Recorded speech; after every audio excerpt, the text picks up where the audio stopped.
I found out my sister was pregnant with her ex's baby 2 weeks before her wedding. So I told her fiancé the truth, and my whole family turned against me. I'm 34 years old, and until about 4 months ago, I would have told you my family was close. Not perfect, but close.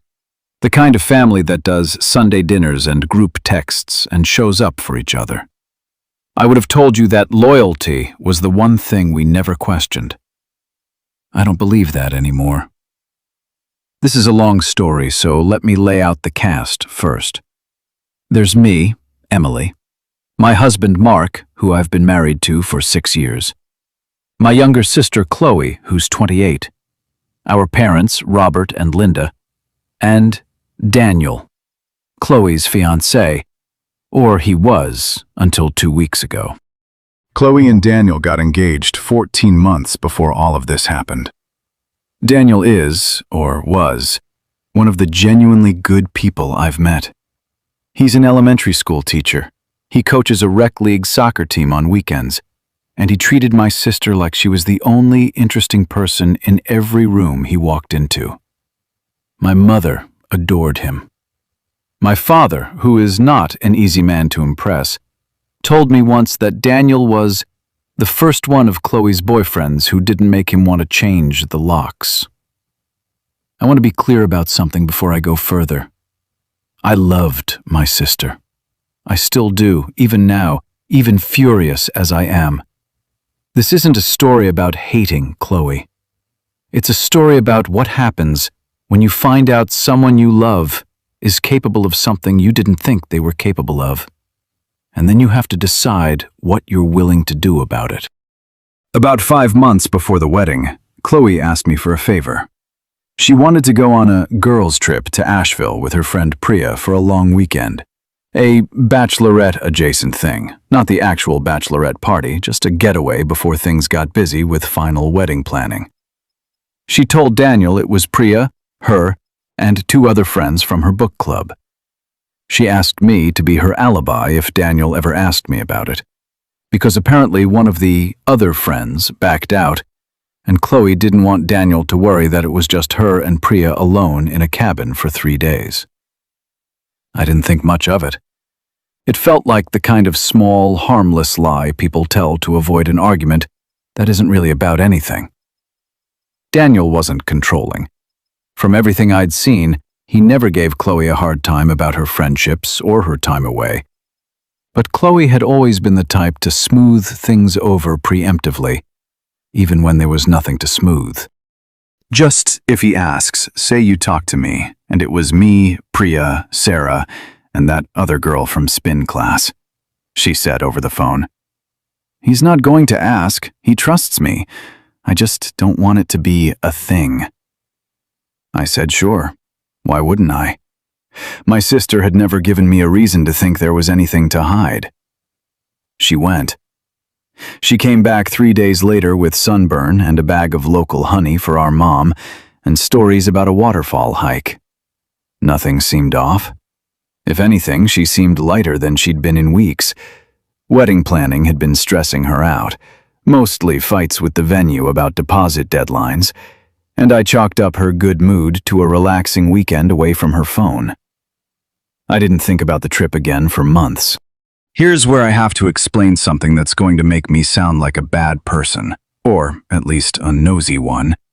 And I've turned it over in my head so many times since then that I don't fully know anymore whether what I did was justified, or just something I've talked myself into believing was justified. Chloe left her phone at my house. We'd had a family dinner, my parents, Mark and me, Chloe and Daniel, to go over final seating chart stuff 2 months before the wedding.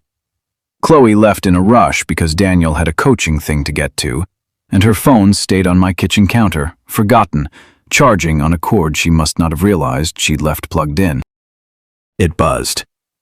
Not once, but 3 times in about 10 minutes, sitting there on my counter while I cleaned up. I wasn't going to look.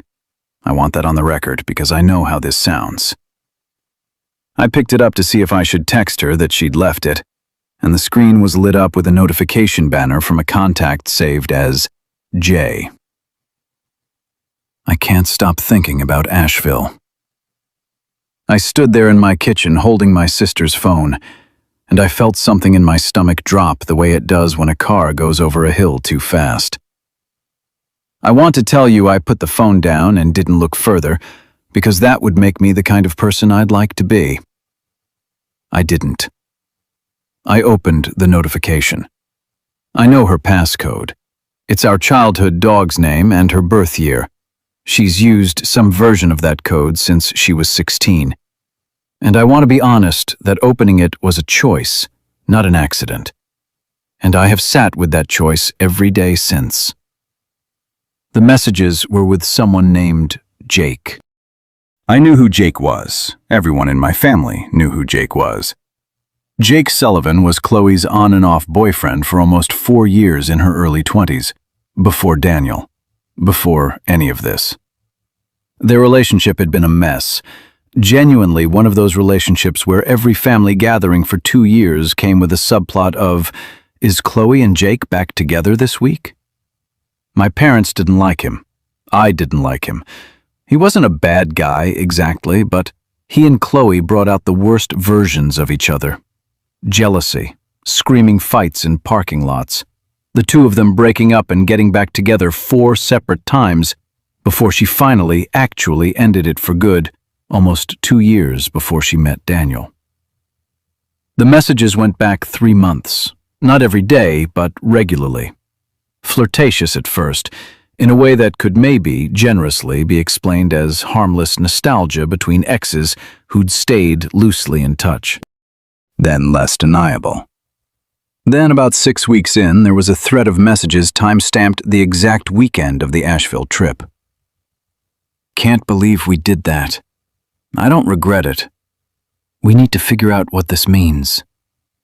I'm getting married in 5 months, Jake. I know. That's the problem, isn't it? I sat down at my kitchen table and read through months of a conversation I had no right to be reading. And by the time I was done, my hands were shaking. Chloe texted me 20 minutes later, already halfway home. Did I leave my phone at your place? OMG. I told her yes. I told her I'd bring it by. I did not tell her what I'd read. What I did with it. I need to explain the next 6 weeks because they were the hardest of my adult life, and I think they matter for understanding everything that came after. I told Mark. I had to tell someone or I was going to lose my mind, and Mark is the person I tell things to. He listened to the whole thing without saying much, which is very Mark. He processes before he reacts. And when I was done, he asked me one question. What do you want to do with this? I didn't know. That was the honest answer. I didn't know. Here's what I understood sitting with it. Chloe had cheated on Daniel. Not an emotional affair gray area, not a drunken kiss she regretted. An actual, sustained physical affair with her ex during a trip she'd asked me to help cover for, that was still going on, based on the messages, as of a few days before I found the phone. Daniel had no idea. Daniel, who I genuinely believed loved my sister and deserved better than being lied to, was 5 months from marrying her. I could tell him. I could tell my parents. I could confront Chloe directly and give her the chance to come clean herself. I could say nothing and let it be none of my business, because it wasn't. Not really, not technically, not in the way that would have made this an easy decision. I chose, at first, the option that felt like the least amount of damage. I called Chloe and asked her to meet me for coffee, just the two of us, and I told her what I'd seen. She didn't deny it, I'll give her that much. She didn't lie to my face once I confronted her directly. She cried. She said it had just happened in Asheville, that being around Jake again after so many years had brought up old feelings, that she loved Daniel, that she was going to end things with Jake for good, that this had been a moment of weakness and not who she really was. Are you still talking to him? I asked. A pause too long to be nothing. It's complicated. Chloe, the wedding is in 5 months. I know that. Do you think I don't know that? She was angry now, which surprised me. Like I was the one who'd done something wrong by finding out. I'm handling it. I'm going to end it with Jake, and everything is going to be fine. And Daniel never has to know because it's not going to happen again. I asked her to tell Daniel herself. I told her I thought he deserved to know that a marriage built on a secret like this wasn't fair to him. That if she truly loved him, she'd give him the choice of whether to stay or go with full information, instead of making that choice for him by hiding it. She told me I was overreacting, that everyone has moments of doubt before a wedding, that this didn't have to define the whole relationship, that telling Daniel would only hurt him for no reason, since it was already over. I asked her to promise it was over. She said yes. I believed her, or I wanted to, which isn't quite the same thing but felt close enough at the time. I told her I wouldn't say anything, not to Daniel, not to our parents, but that I needed her to actually end it, completely, and be honest with herself about whether she could really go through with marrying Daniel with a clear conscience. I regret that choice now. Not because I think I should have gone straight to Daniel that day. I still go back and forth on that. But because I let my sister talk me into believing something I had no real evidence to believe. And I spent the next 6 weeks watching her plan a wedding to a man I was increasingly sure she was still lying to. The 6 weeks.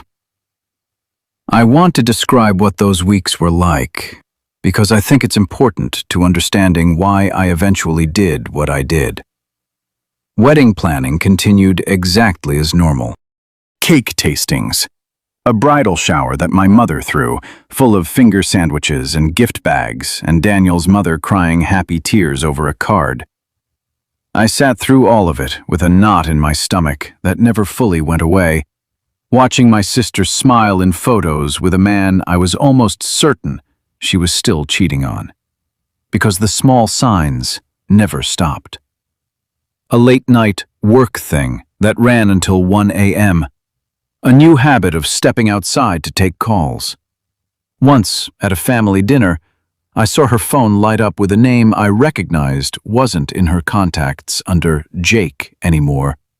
She'd changed it, presumably so Daniel or anyone else wouldn't recognize it, to something bland like Amanda W.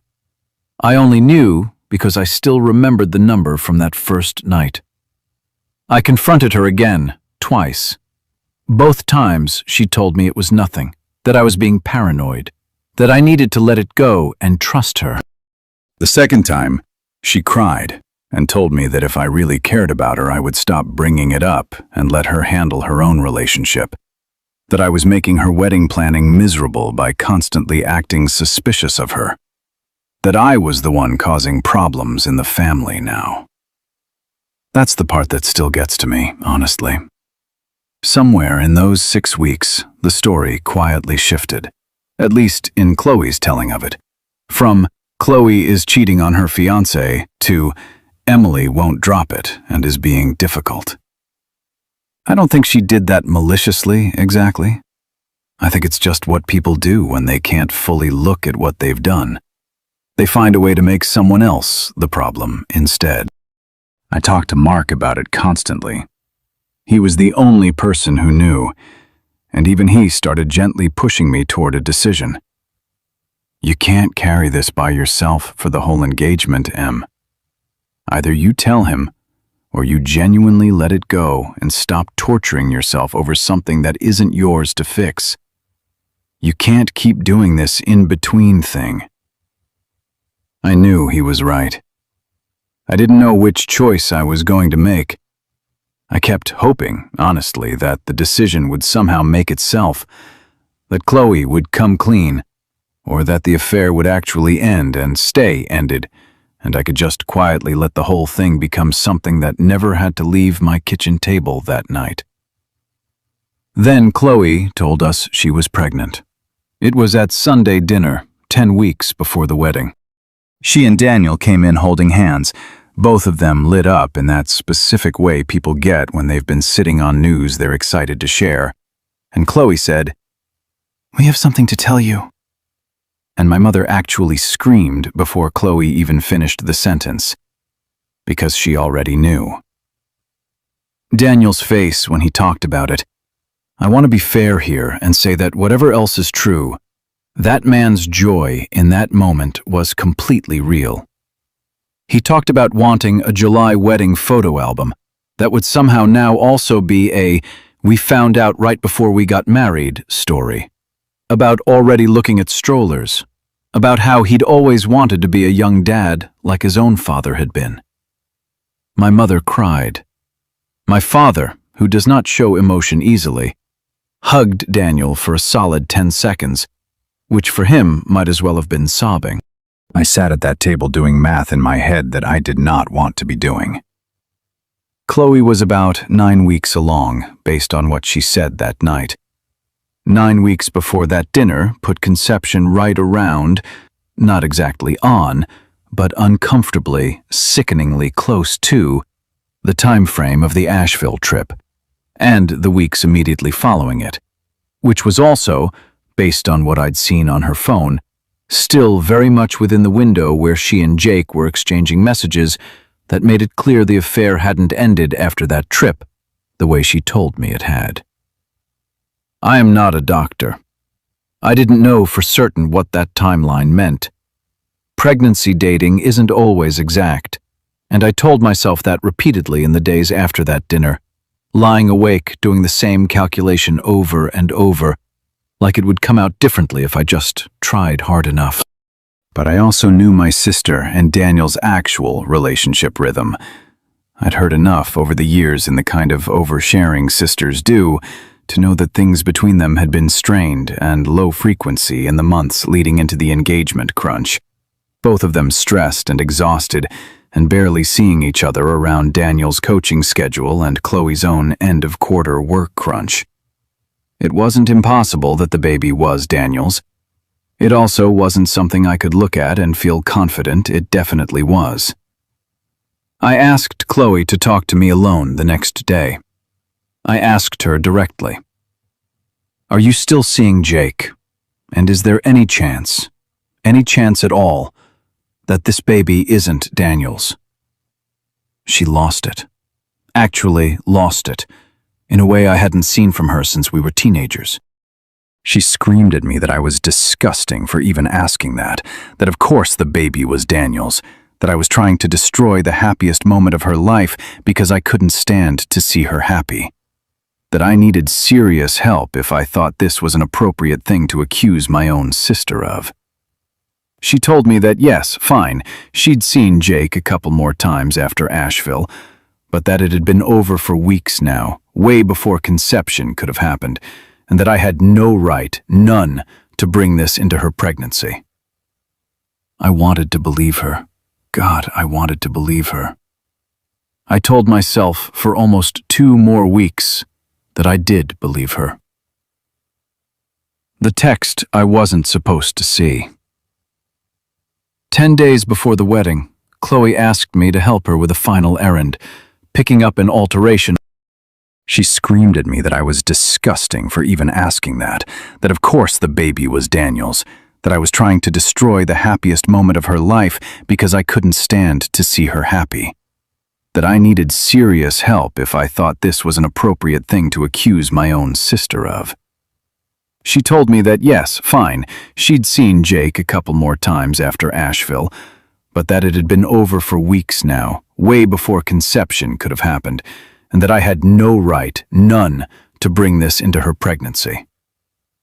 I wanted to believe her. God, I wanted to believe her. I told myself for almost 2 more weeks that I did believe her. The text I wasn't supposed to see. 10 days before the wedding, Chloe asked me to help her with a final errand, picking up an alteration on her dress since her fitting appointment overlapped with a work meeting she couldn't move. I went to the seamstress with her garment bag, and while I was there, her phone, again left with me, Again, because apparently that had just become a pattern in our family that I now deeply regret ever being part of. Buzzed with a text from Amanda W. I shouldn't have looked. I'm not going to defend it as anything other than what it was. I made the same choice I'd made months earlier, and I knew exactly what I was doing when I did it. Congrats on the pregnancy, I guess. Wild timing. That was it. That was the whole message. But it was enough because of the way it was phrased. Wild timing isn't something you write to someone whose pregnancy has nothing to do with you. It's something you write when you know or suspect exactly what I suspected. I sat in the parking lot outside the seamstress's shop for almost 40 minutes before I could make myself drive home. The decision. I'm going to be honest about the days that followed, because I think the mental math I did matters for whether people think I was right or wrong to do what I ultimately did. I did not have proof that the baby wasn't Daniel's. I want to say that clearly. What I had was an affair I knew for a fact had happened, and by Chloe's own admission, continued past the point she told me it had ended. A pregnancy with a timeline that fell inside the window where that affair was active, and a text from the man she'd had the affair with that read like he thought there was a real chance the baby was his. What I didn't have was a paternity test, or a confession, or anything that would hold up as certain. I could have been wrong. I turned that over more times than I can count. But the more I sat with it, the more I understood that I might be wrong wasn't actually the question I needed to answer. The question was, does Daniel have the right to know what I know so that he can decide, with full information, the way any adult deserves to before making an irreversible decision like a marriage and a baby, whether he wants to move forward? I wasn't deciding whether Chloe cheated. That part I was sure of. I was deciding whether Daniel deserved to know that a man Chloe had been sleeping with during and possibly after their engagement had sent her a text implying he thought the baby might be his, and whether Daniel deserved the chance to ask for a paternity test before he stood at an altar and made vows to a life he might be walking into with a lie sitting underneath it. I talked to Mark for hours. I talked to no one else, not my parents, because I was terrified of what it would do to my mother, and terrified that they'd side with Chloe the way I already had a sick feeling they might. Mark didn't tell me what to do. He said something I've thought about constantly since. You're not the one who has to live with the consequences of Daniel not knowing. He is. And so is that baby, eventually. I think you already know that's the part you can't get past. He was right. That was the part I couldn't get past. 9 days before the wedding, I called Daniel and asked if he'd meet me for coffee. Alone. Telling Daniel I have replayed this conversation more times than any other conversation in my entire life. Daniel showed up looking happy. Genuinely, uncomplicatedly happy. The way a man looks 9 days out from marrying someone he loves and 11 weeks into finding out he's going to be a father. He made a joke about how he assumed I wanted to talk logistics, maybe seating chart drama, and he was smiling when he said it. I told him I needed to say something difficult and that I needed him to let me get through all of it before he reacted, because I owed him the full picture and not a half-explained mess. He went quiet. I think some part of him in that instant already knew this wasn't about seating charts. I told him everything. The Asheville trip, what I'd read on her phone that night, the conversation where she admitted it but said it was over, the following weeks where I saw signs it wasn't over, the pregnancy announcement and the timeline that didn't sit right with me, the text from Amanda W., Jake, the day of the dress fitting. I want to describe his face, but honestly, I don't think I can do it justice. It wasn't anger, not at first. It was something closer to the floor dropping out from under someone in real time. He didn't yell. He asked me, quietly, if I was sure about the dates. I told him I wasn't sure about anything except what I'd read and seen with my own eyes, and that I genuinely thought, he deserved the chance to ask for a paternity test before the wedding, instead of finding all this out after, when it would be so much harder to undo. He asked me why I was telling him now, 9 days out, instead of months ago when I first found out. That's the question I still don't have a fully satisfying answer to. I told him the truth, that I'd let my sister convince me it was over, that I'd wanted to believe her, that I'd been a coward about it for longer than I should have been, and that the text I saw at the dress fitting was the thing that finally made me understand I couldn't keep sitting on it and let him walk into a marriage and a birth certificate that might be built on a lie he never got the chance to consent to. He thanked me. He actually thanked me, through what I could tell were tears he was trying not to let fall in a coffee shop. And then he left. And I sat there alone for a long time before I could bring myself to drive home. I don't fully know everything that happened between Daniel and Chloe in the days after because I wasn't there for most of it. But here's what came out, pieced together from what my parents told me and what Chloe eventually screamed at me directly. Daniel confronted her that same night. She denied it at first, then admitted the affair had happened, then insisted it had ended before conception.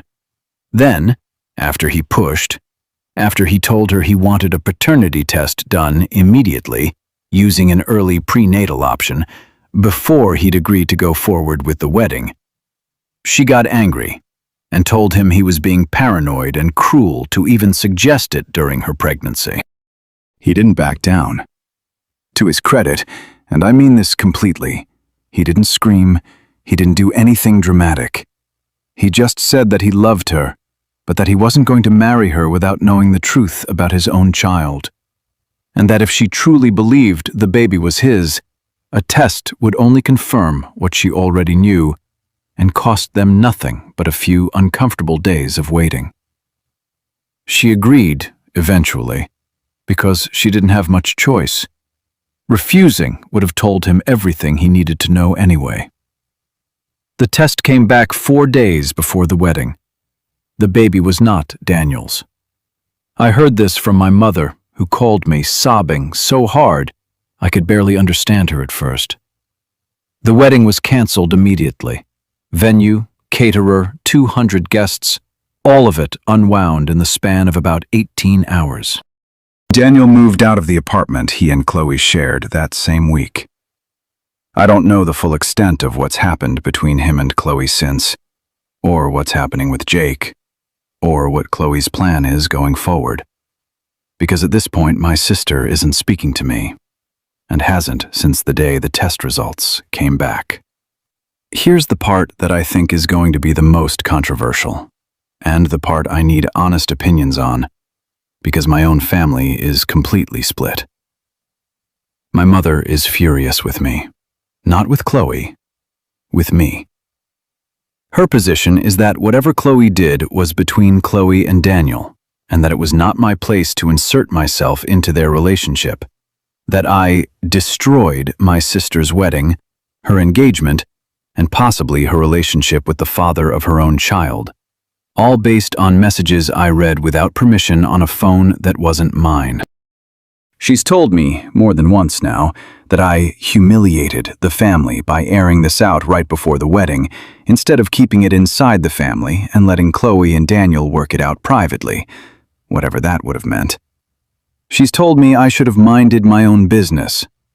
My father has been quieter about it, but he did tell me, gently, that he thinks I should have gone to him and Mom before going to Daniel. That as much as he understands why I did what I did, he thinks I made a unilateral decision about another adult's relationship that wasn't mine to make alone, and that the family should have had a chance to handle it together, instead of me deciding on my own one Tuesday afternoon in a coffee shop to blow the whole thing up 9 days before the wedding. Chloe, understandably, hates me right now. She's called me a traitor. She's told mutual friends that I went behind her back and ruined her life out of what she's characterizing as jealousy or resentment or, this one stung the most, always needing to be the one who's right.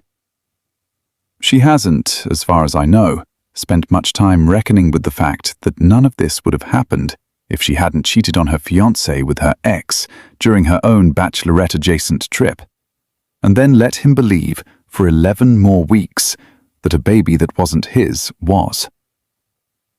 Mark thinks I did the right thing, even if I did it messily and later than I should have. My best friend, who I finally told the whole story to last week, said almost the same thing. That I was slow to act and probably shouldn't have promised Chloe I'd stay quiet the first time I confronted her. But that ultimately, telling Daniel before the wedding instead of after was the only defensible choice once I knew what I knew. Daniel texted me once, about a week after everything fell apart. It just said, "Thank you for telling me the truth. I know it cost you your relationship with your sister, and I'm sorry for that. I mean it when I say I'm grateful." I haven't heard from him since, and I don't expect to. There's no real reason for our lives to stay connected now, and I think that's probably right, even though it makes something in my chest hurt every time I think about how happy he looked ordering his coffee that day, before I said anything. So here's where I land, and here's why I'm asking. I know I read messages that weren't mine to read, twice. I know I promised my sister I'd stay quiet and then didn't, months later, once new information changed the calculation for me. I know I could have told Daniel the moment I found out instead of giving Chloe 6 extra weeks to either come clean herself or actually end things for good. And that those 6 weeks are probably the reason my mother thinks I let it fester instead of handling it cleanly. I know that I might be wrong about the paternity was true right up until it wasn't. And I sat with that uncertainty for a long time before deciding it didn't change what Daniel deserved to know. My family thinks I destroyed my sister's life over something that wasn't my business to interfere in.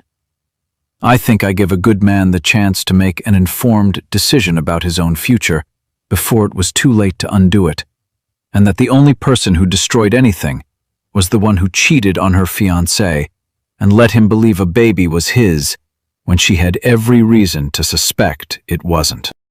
But I keep replaying my mother's voice on the phone, and Chloe's face the last time I saw her.